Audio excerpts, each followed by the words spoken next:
അക്ഷരത്തെറ്റാണ്. എല്ലാ തരത്തിൽ ചില സമയത്ത് നമ്മൾ ചിന്തിക്കും, മരിച്ചായിരുന്നെങ്കിൽ. ഈ ആട്ടും തുപ്പും അവഗണനയും തരം താഴ്ത്തലും നാണം കെട്ടലും കൊണ്ട് മടുത്ത് എന്തോ ഒരു ജീവിതമായത്, ആരുടെ ശാപമാ. പക്ഷെ ബൈബിൾ വായിക്കുമ്പോഴാണ് നമുക്ക് പലതും മനസ്സിലാകുന്നത്.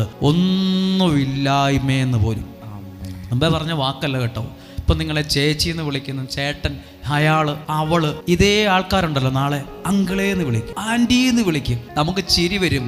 ഏത് വകുപ്പിലാപ്പാ ഈ അങ്കിളായത്? പൈസ വന്ന പുത്തം വന്നോണ്ടാണ്. ഇച്ചിരി പുത്തം വരുമ്പോ നമ്മളൊക്കെ അങ്കിളാകും. അച്ഛൻ പാപ്പ എന്നൊക്കെ വിളിക്കും. ഏത് പാപ്പനാന്ന് ഒരു പിടുത്തവും കിട്ടണില്ല. ഇപ്പൊ ഒക്കെ മാറി. നമുക്ക് നല്ല കാലം വരുമ്പോ ഉണ്ടല്ലോ പാപ്പന്മാർ, അങ്കിൾമാർ, ആൻറ്റിമാർ ഇളം ചെടി പോലെ വരും.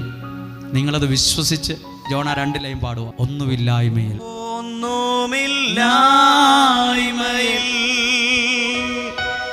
നിന്നെന്നെ ഉയർത്തി